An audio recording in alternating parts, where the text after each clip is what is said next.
ఏంటి రాజీవ్, ఈ అమ్మాయి నీ భార్య? మరి ఇన్నాళ్ళు జ్యోతి నీ భార్య అని చెప్పావు? నీకిద్దరు భార్యలా?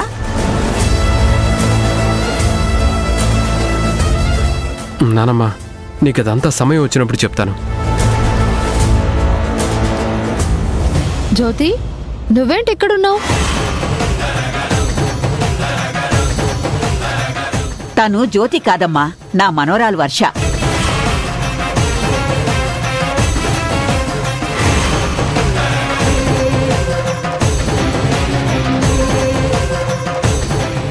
వామ్మో, యాక్సిడెంట్ అయినప్పుడు కాదు, ఈ షాక్ వల్ల మళ్ళీ ఇప్పుడు నేను పైకి పోయేలా ఉన్నాను. ఇదిగో రాజీవ్ కూడా నీలాగే తను జ్యోతి అనుకుని పొరపాటు పడ్డాడు. తను నా వారసురాలు. రాజీవ్, ఈ అమ్మాయి నీ భార్యేగా?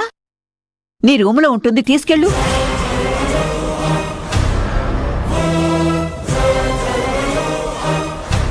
రాజీవ్, పద రాజీవ్.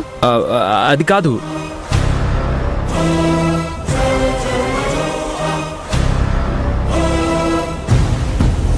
వెళదామా వర్ష? మీరు వెళ్ళండి అమ్మమ్మా, నేను పెద్దమ్మ దగ్గర కాసేపు ఉంటాను. శారదా, రెస్ట్ తీసుకో.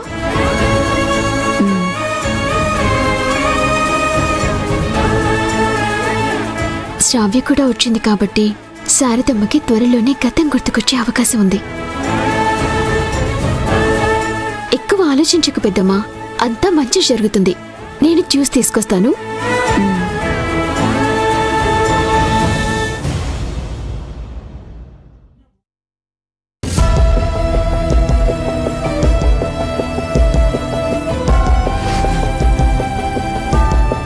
రాజీవ్ ఏంటి, నువ్వు బ్రతికే ఉన్నావా అని నన్ను అడిగి వదిలేశాడు.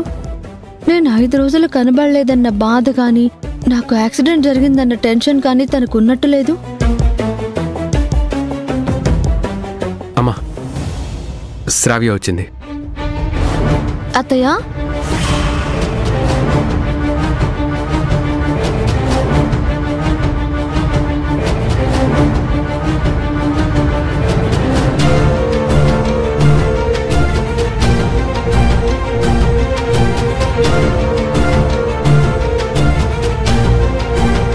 నేను క్షేమంగా ఉన్నానని తెలిస్తే హ్యాపీగా వచ్చి నన్ను హగ్ చేసుకుంటుంది అనుకుంటే ఇంత కోపంగా చూస్తుందేంటి అత్తయ్య?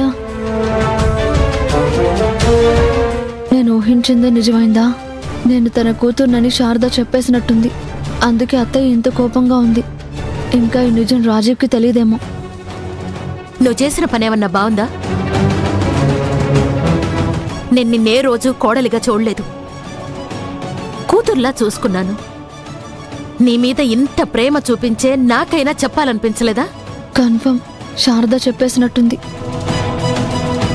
అత్తయ్య, అది కాదు అత్తయ్య. ఏది కాదు? రాజీవ్ కోపంలో 4 మాటలు అన్నాడే అనుకో, కనీసం నాకైనా ఒక్క మాట చెప్పకుండా వెళ్ళిపోతావా? ఓహో, అంటే నిజం తెలియలేదన్నమాట. అమ్మయ్యా. నీకు యాక్సిడెంట్ అయిందని తెలిసి నేనెంత టెన్షన్ పడ్డానో తెలుసా? ఆ తర్వాత ఎటు వెళ్ళావో తెలియక ఎంత వెతికించానో తెలుసా? మీ డాడీ ఫోన్ చేసి నువ్వెటెళ్ళావు అని అడిగితే నేను సరిగ్గా ఆన్సర్ కూడా ఇవ్వలేకపోయాను.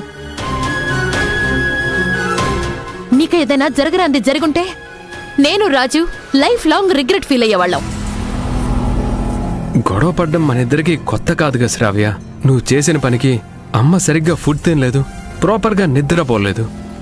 ఎంత బాధపడిందో తెలుసా? అత్తయ్య బాధపడింది, అత్తయ్య టెన్షన్ పడింది అని చెప్తున్నాడు, కానీ తను బాధపడ్డానని రాజీవ్ చెప్పడం లేదు.